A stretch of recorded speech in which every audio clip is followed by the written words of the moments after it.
Bonjour à vous tous les enfants, nous voilà revenus ici pour continuer notre leçon sur les fractions. Alors, vous aviez ce travail à faire pour aujourd'hui. Nous passons donc à sa correction. Calculer de trois manières les calculs suivants. Donc on a déjà fait 3 sur 5 fois 50. Il fallait faire maintenant 17 quarts fois 5. Donc première manière, je dirais la plus classique, on calcule comme c'est écrit, c'est-à-dire on calcule d'abord 17 sur 4. Et 17 sur 4, donc ça fait 17 divisé par 4, mais il faut calculer. Hein. Par exemple, on pose la division. 17 divisé par 4, il y va 4 fois. 4 fois 4, 16, il reste 1. On rajoute un 0, une virgule. En 10, combien de fois 4, il y va 2 fois. 2 fois 4, 8, il reste 2. On rajoute un 0 encore. Il y va 5 fois. 5 fois 4, 20. On a terminé. Donc ça fait donc 4,25 multiplié par 5. Et ça fait donc 4,25 multiplié par 5. 5 fois 5, 25. 5, je retiens 2. 5 fois 2, 10. Et les 2 de retenue, 12. Et il reste 1, donc 2, je retiens 1. 5 fois 4, 20. Et avec la retenue, 21. Vu que j'ai deux chiffres après la virgule ici, ben j'en mets 2 à la fin. Ce qui fait 21,25. 21,25. Bon, sauf erreur de calcul évidemment, mais de toute façon, vu qu'on va faire 3 fois, si on ne trouve pas 3 fois la même chose, c'est qu'on a un problème quelque part. Alors, deuxième technique, c'est celle de passer par la grande fraction, où on fait 17 fois 5 sur 4. Donc il faut d'abord faire 17 fois 5. 17 fois 5. Donc ça fait donc 5 fois 7, 35. Non, 7 fois 5, oui, 35. 5, je retiens 3. 7 fois 1, 5. Et 3 de retenue, 8. 85. 85, il faut après, donc ça fait 85 sur 4. 85, il faut donc le diviser par 4. Il y va donc 2 fois pour commencer. 2 fois 4, 8, il reste 0. On abaisse le 5. 5, il y va une fois 4, 4, il reste 1. Mais un 0 et une virgule. Il y va 2 fois. 2 fois 4, 8, il reste 2. Un 0. Il y va 5 fois. 5 fois 4, 20, il reste 0. 21,25. Bon, il y a des chances qu'on ait fait juste quand même. 21,25. Et la troisième méthode, c'est celle qui permet de garder le 17 tout seul, de faire basculer le dénominateur sur l'autre fraction.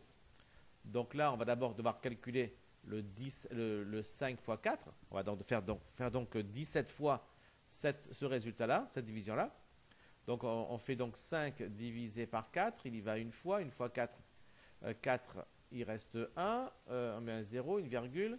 Il y va 2 fois 4, 8, il reste 2. Mais encore un 0. Je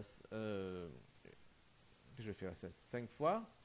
5 fois 80, et il reste 0. 1,25. 17 fois 1,25. Donc je fais maintenant 1,25 fois 17. Je vais réécrire parce qu'en dessous, j'ai pas beaucoup de place.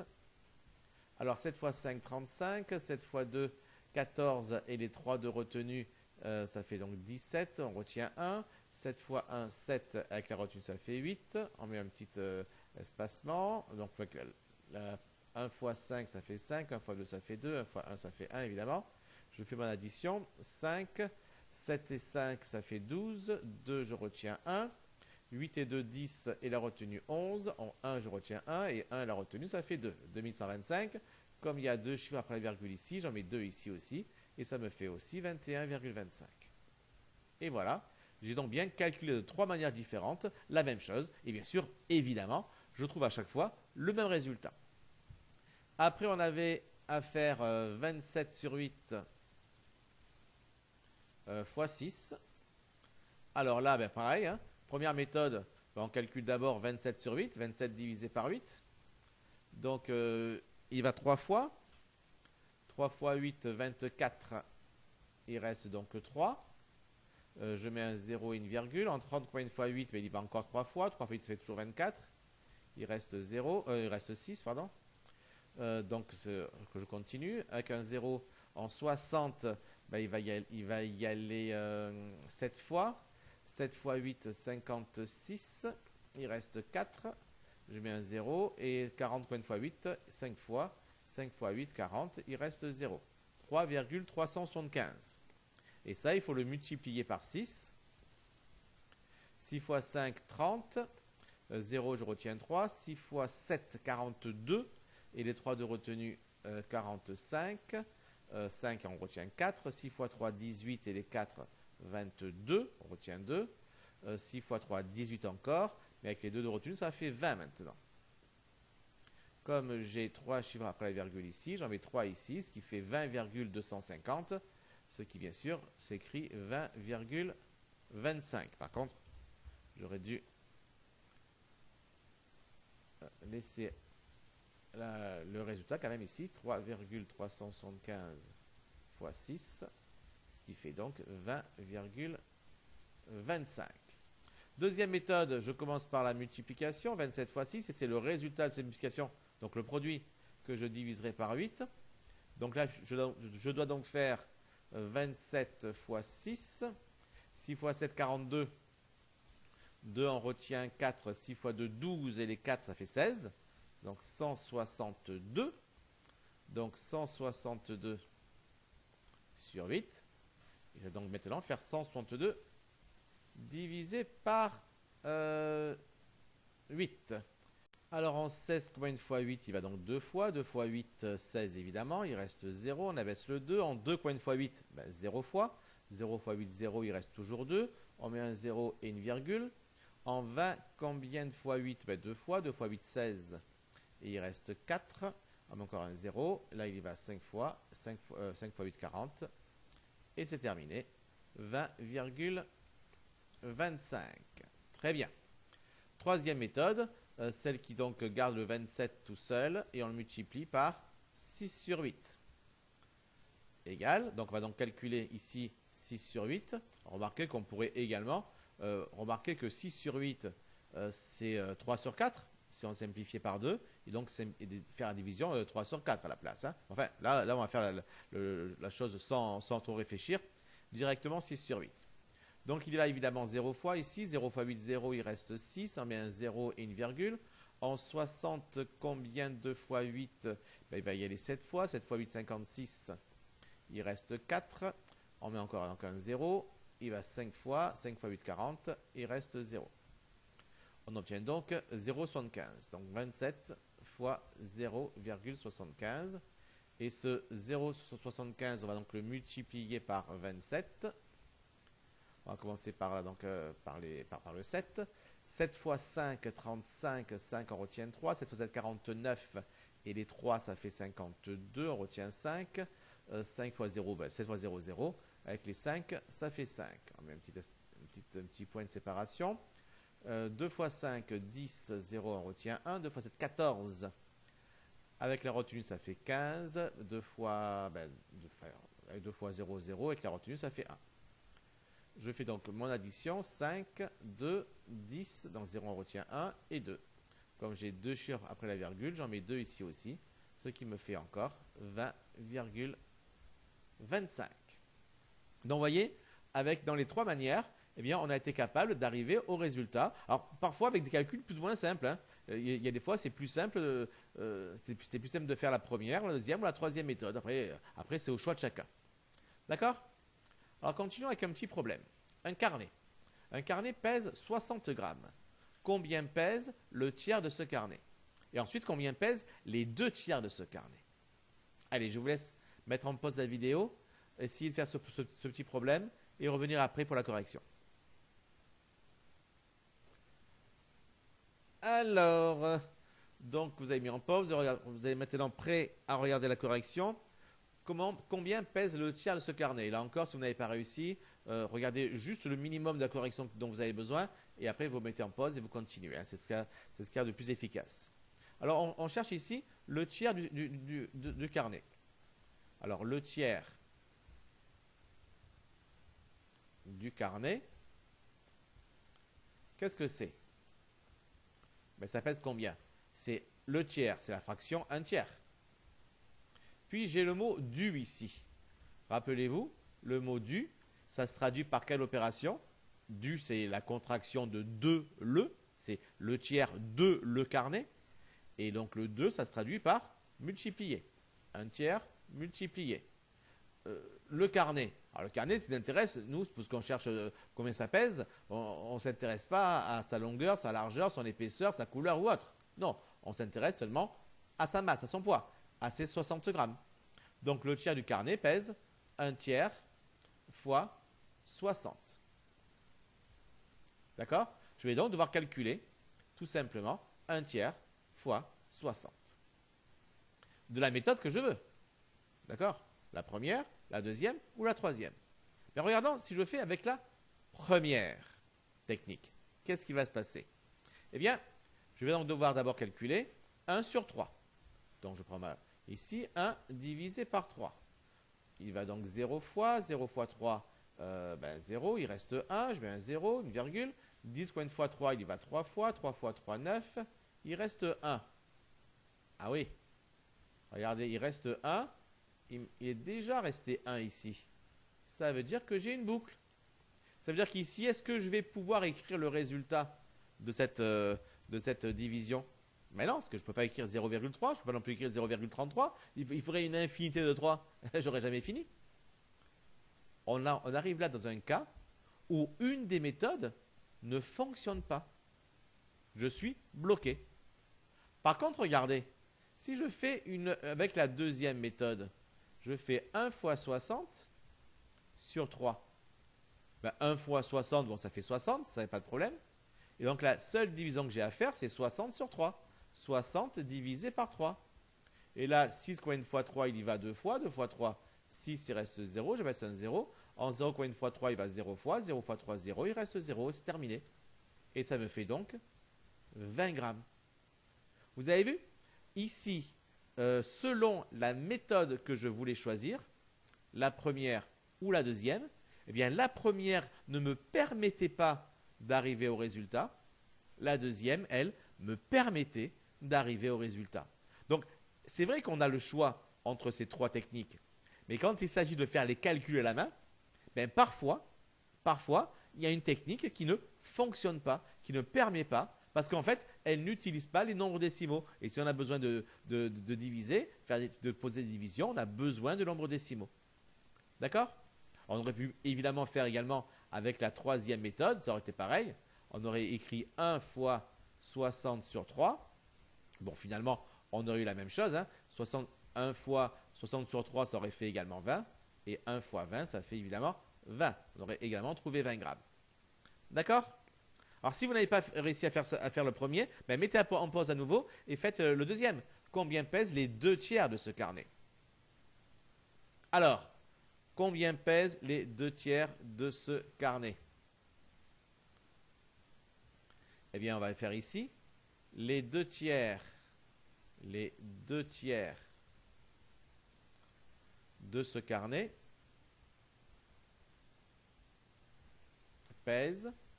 Alors, pèse combien? Pèse quoi d'abord? 2 tiers, c'est une fraction. Ça correspond à 2 sur 3.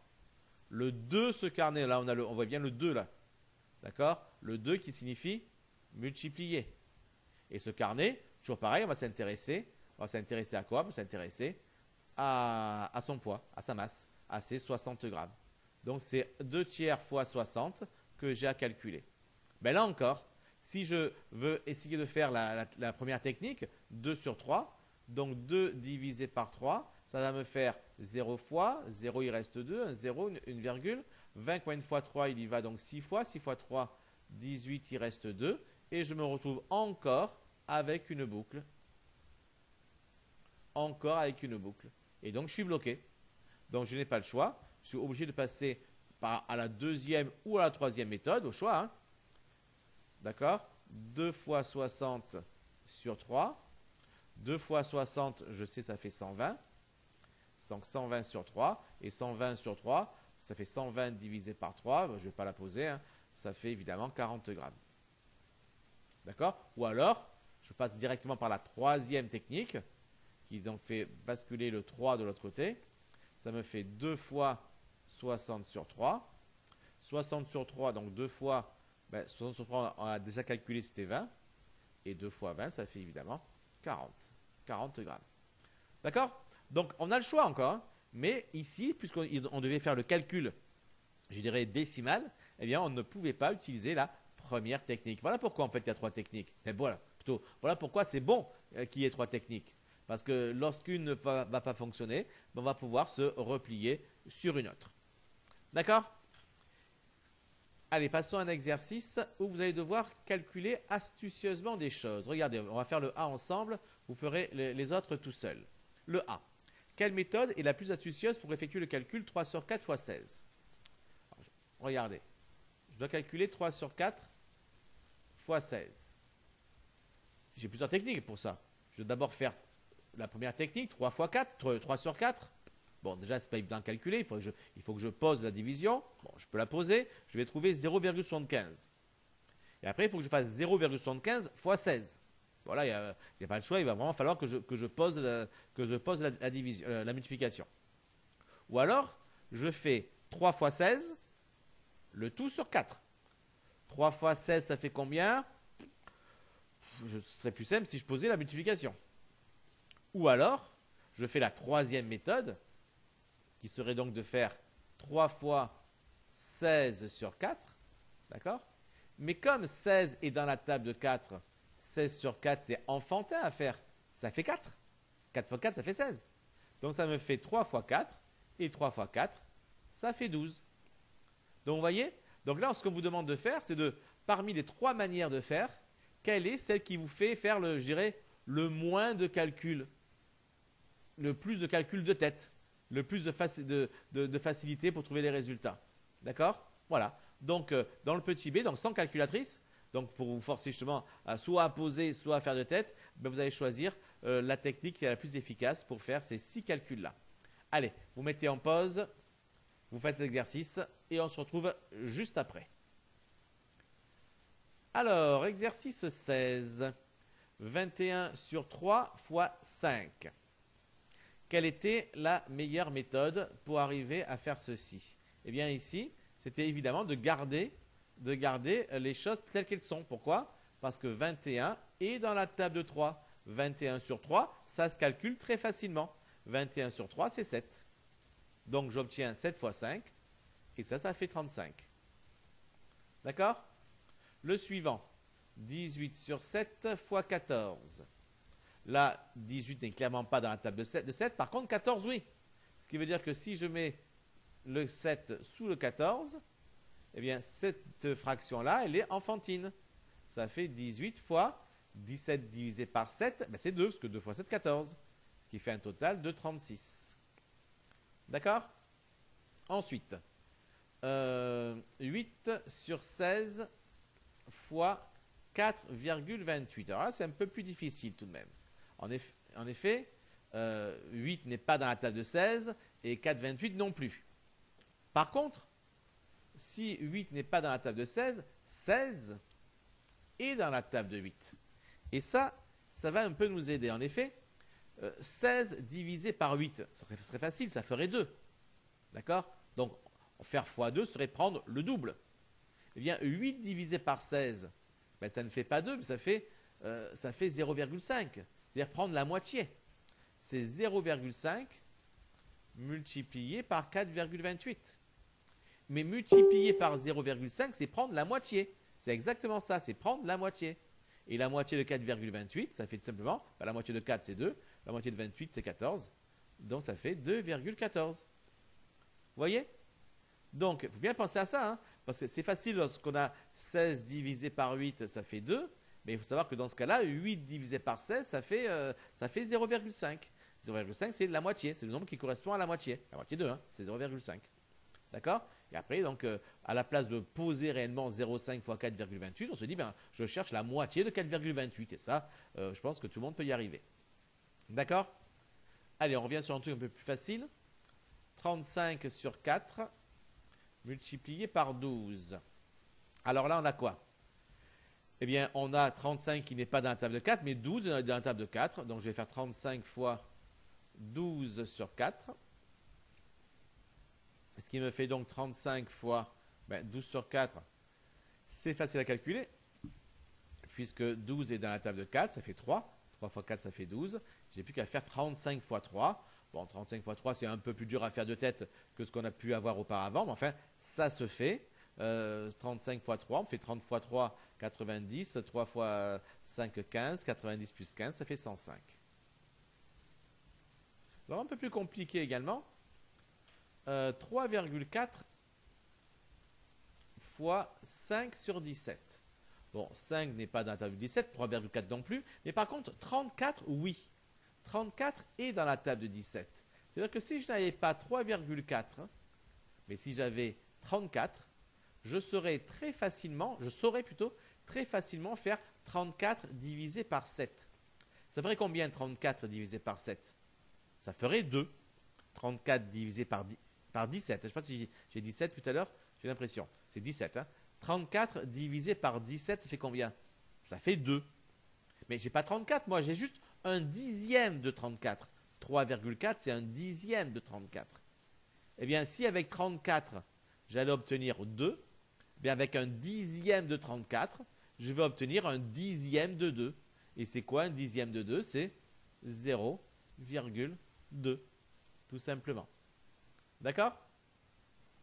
Et après, j'ai plus qu'à faire 0,2 multiplié par 5. Et là, je fais le petit calcul. On peut faire de tête parce que c'est un calcul assez connu, ça. Et on trouve 1. D'accord? Ou alors, autre méthode pour le faire, eh bien, je n'arrive pas à avoir de calcul simple. Dans ce cas, je vais faire le gros calcul 3,4 fois 5. Pourquoi est-ce qu'on peut faire ça? Parce qu'on sait multiplier par 5. On sait que multiplier par 5, c'est multiplier par 10, puis prendre la moitié. 3,4 fois 5, d'abord on fait donc 3,4 fois 5, c'est 3,4 fois 10, et après on prend la moitié. Alors 3,4 fois 10, ça fait 34, évidemment, je décale la virgule, et la moitié de 34, ça fait 17. Donc ça me fait 17 sur 17. Et ça fait évidemment 1. D'accord? Et enfin le dernier, s'il veut bien se déplacer, oui. 7 sur 3 multiplié par 36,9. Alors là, clairement, ce n'est pas évident, parce qu'on n'a pas du tout l'impression que les choses soient faciles. Mais là encore, parce que 7 n'est pas dans la table de 3 et 36,9, c'est décimal, donc il n'y a pas de table. Mais là encore, comme on l'a fait auparavant, si je n'avais pas 36,9 mais 369, je saurais faire cette division. D'accord? Très facilement. Parce que j'ai un 3, un 6 et un 9, je sais bien que c'est dans la table de 9, dans la table de 3.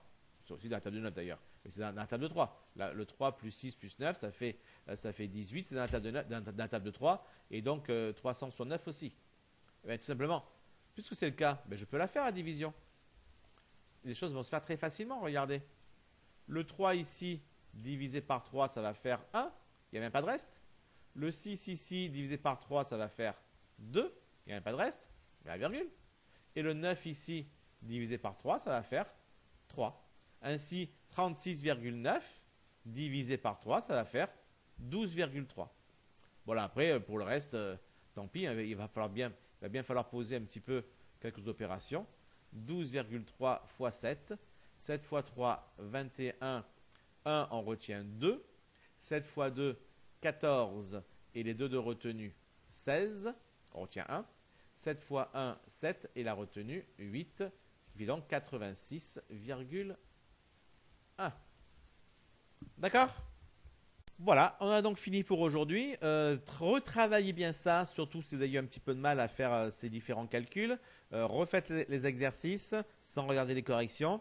C'est vraiment du calcul de base. C'est à la base dont on aura besoin, dont vous aurez besoin très régulièrement sur les chapitres suivants, sur les années suivantes également. Donc vraiment, retravaillez ça si vous avez eu un petit peu de mal. Il est vraiment essentiel d'être totalement au clair là-dessus.